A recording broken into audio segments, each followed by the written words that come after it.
दोस्तों, आप सभी का स्वागत करती हूँ आपके चैनल हिंदी साहित्य बाय प्रियंका मैम में। तो चलिए आज हम सब पढ़ेंगे हिंदी व्याकरण का एक है शब्द विचार, उसके बारे में जानेंगे और समझेंगे। सबसे पहले है शब्द विचार की परिभाषा। आखिर शब्द कहते किसे हैं, उसके बारे में हम जानेंगे। दो या दो से अधिक वर्णों से बने ऐसे समूह को शब्द कहते हैं जिसका कोई न कोई अर्थ अवश्य हो। दूसरे शब्दों में ध्वनियों के मेल से बने सार्थक वर्ण समुदाय को शब्द कहते हैं। क्या है? ध्वनियों के मेल से बने सार्थक वर्ण समुदाय को ही हम शब्द कहते हैं। इसे हम इस प्रकार भी समझ सकते हैं, जैसे वर्णों या ध्वनियों के सार्थक मेल को शब्द कहते हैं। जैसे संतरा, कबूतर, टेलीफोन, गाय घर, हिमालय, कमल, रोटी आदि।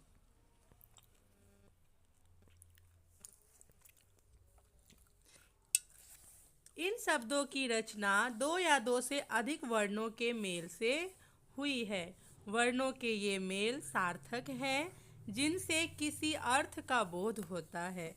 जैसे घर में दो वर्णों का मेल है जिसका अर्थ है मकान जिसमें लोग रहते हैं। हर हालत में शब्द सार्थक होना चाहिए। व्याकरण में निरर्थक शब्दों के लिए कोई स्थान नहीं है।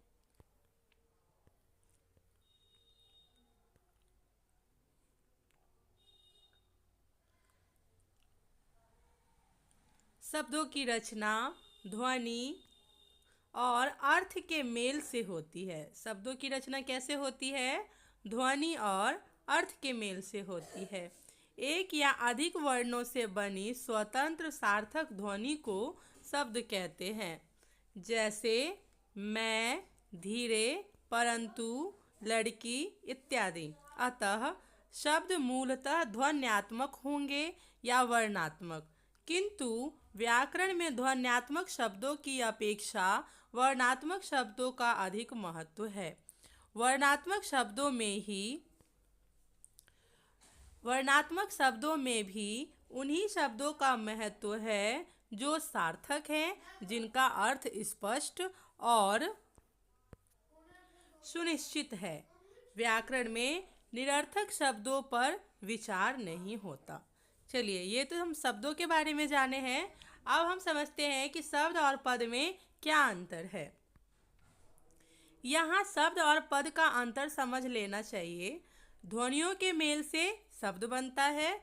जैसे प जोड़ आ जोड़ न मिलके क्या बन गया? पानी। यही शब्द जब वाक्य में अर्थवाचक बनकर आए तो वह पद कहलाता है। जैसे पुस्तक लाओ। इस वाक्य में दो पद है, एक नाम पद, दूसरा क्रियापद। नाम पद पुस्तक है और क्रियापद लाओ है।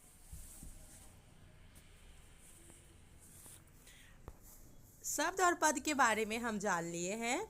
अब शब्दों के भेद के बारे में हम जानेंगे। शब्द के भेद अर्थ, प्रयोग, उत्पत्ति और व्युत्पत्ति की दृष्टि से शब्द के कई भेद हैं। इनका वर्णन निम्न प्रकार से है। पहला है अर्थ की दृष्टि से शब्द भेद। तो अर्थ की दृष्टि से शब्दों को दो भागों में बांटा गया है। पहला आपका सार्थक शब्द, दूसरा निरर्थक शब्द। चलिए, सार्थक शब्द किसे कहते हैं उसके बारे में भी हम जान लेते हैं। जिस वर्ण समूह का स्पष्ट रूप से कोई अर्थ निकले उसे सार्थक शब्द कहते हैं। सार्थक शब्द किसे कहते हैं?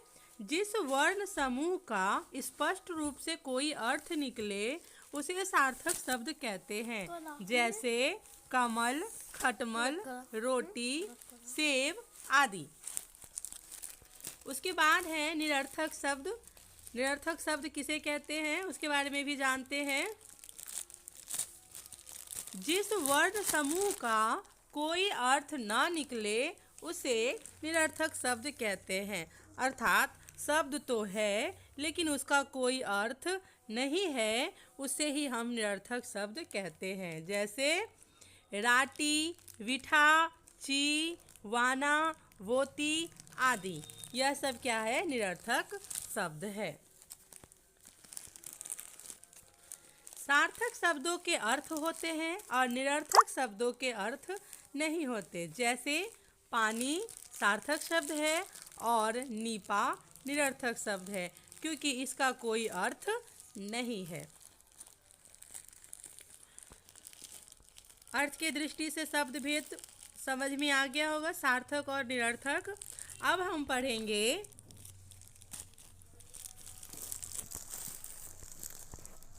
प्रयोग के दृष्टि से शब्द भेद।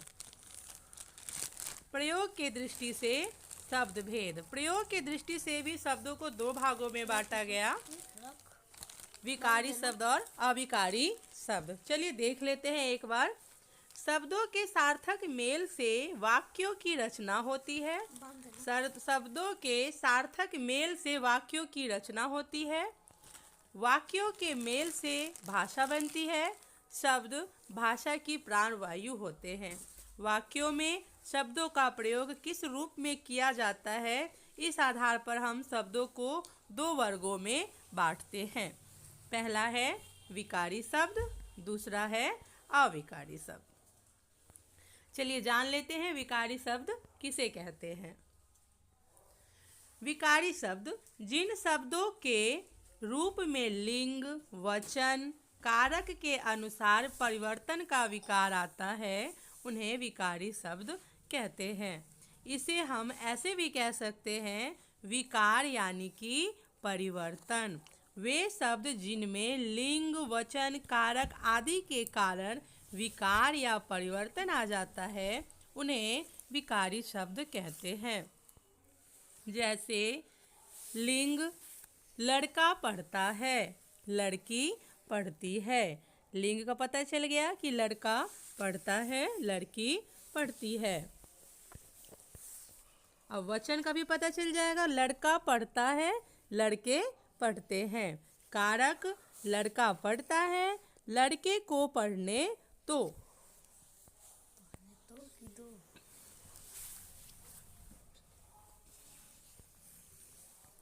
विकारी शब्द चार प्रकार के होते हैं। पहला संज्ञा, सर्वनाम, विशेषण और क्रिया। विकारी शब्द कितने प्रकार के होते हैं? चार प्रकार के होते हैं। संज्ञा, सर्वनाम, विशेषण, क्रिया। चलिए विकारी शब्द के बारे में जान लिए, अब अविकारी शब्द के बारे में जानते हैं। जिन शब्दों के रूप में कोई परिवर्तन नहीं होता, उन्हें अविकारी शब्द कहते हैं। जिन शब्दों के रूप में कोई परिवर्तन नहीं होता, उन्हें अविकारी शब्द कहते हैं। दूसरे शब्दों में अजोड़ विकारी यानी जिनमें परिवर्तन ना हो। ऐसे शब्द जिनमें लिंग, वचन, कारक आदि के कारण कोई परिवर्तन नहीं होता, अविकारी शब्द कहलाते हैं। जैसे परंतु, तथा, यदि, धीरे धीरे, अधिक इत्यादि। अविकारी शब्द भी चार प्रकार के होते हैं। पहला क्रिया विशेषण, संबंध बोधक, समुच्चय बोधक, विस्मयादि बोधक। अब हम पढ़ेंगे तीसरा, उत्पत्ति की दृष्टि से शब्द भेद। उत्पत्ति के दृष्टि से शब्दों को चार भागों में बांटा गया। पहला तत्सम शब्द, तद्भव शब्द, देशज शब्द एवं विदेशी शब्द। तत्सम शब्द किसे कहते हैं, आइए जानते हैं। संस्कृत भाषा के वे शब्द जो हिंदी में अपने वास्तविक रूप में प्रयुक्त होते हैं, उन्हें तत्सम शब्द कहते हैं।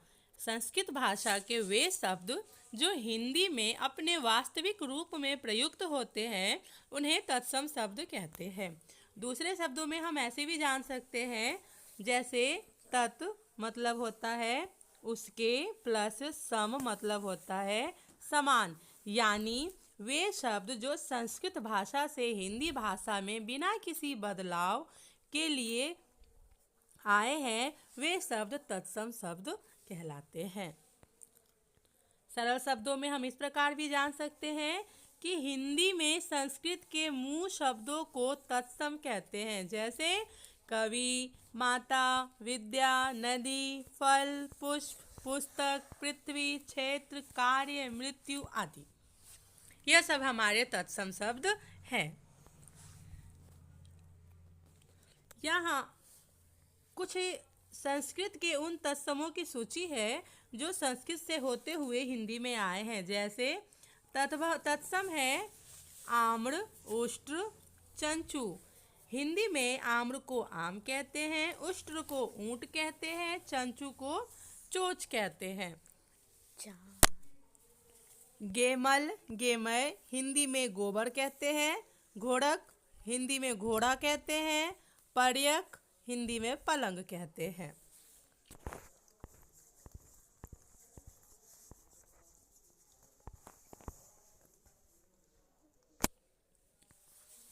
त्वरित, त्वरित मतलब होता है हिंदी में तुरंत।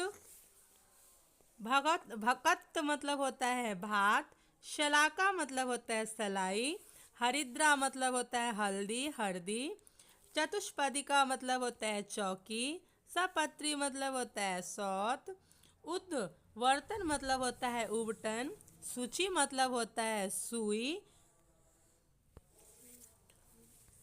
खरपर मतलब होता है खपड़ा, खप्पर। सक्तु मतलब होता है सत्तू। तिक्त मतलब होता है तीता। क्षीर मतलब होता है खीर। आइए तद्भव शब्दों के बारे में भी जानते हैं। तद्भव शब्द ऐसे शब्द जो संस्कृत और प्राकृत होकर हिंदी में आए हैं तद्भव कहलाते हैं।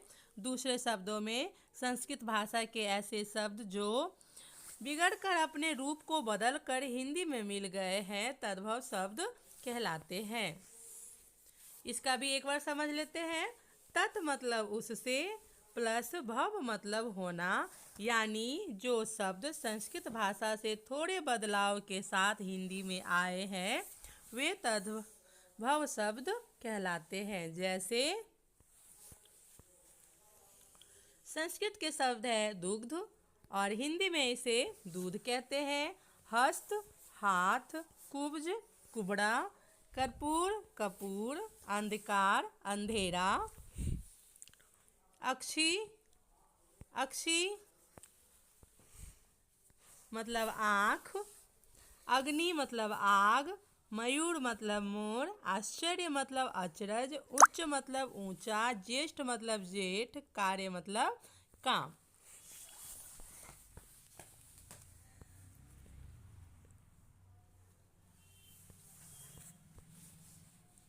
आदि।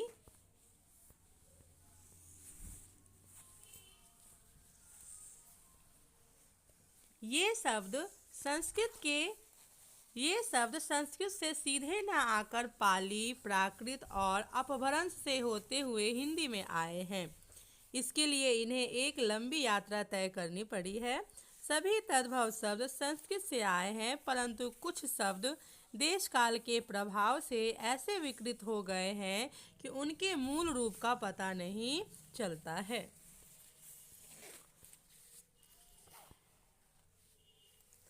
तद्भव के प्रकार देख लीजिए। तद्भव शब्द दो प्रकार के होते हैं, संस्कृत से आने वाला और सीधे प्राकृत से आने वाला। हिंदी भाषा में प्रयुक्त होने वाले बहुसंख्य शब्द ऐसे तद्भव हैं जो संस्कृत प्राकृत से होते हुए हिंदी में आए हैं। निम्नलिखित उदाहरणों से तद्भव शब्दों के रूप स्पष्ट हो जाएंगे। संस्कृत में अग्नि, प्राकृत में अग्नि और तद्भव हिंदी आग है। मया, मई, मैं, वत्स, वत्स, बच्चा, बाछा। चत्वारि, चतारी, चार। पुष्प, पुष्प, फूल। मयूर, मयूर, मोर। चतुर्थ, चरथ, चौथा। प्रिय, प्रिय, पिया, पिया।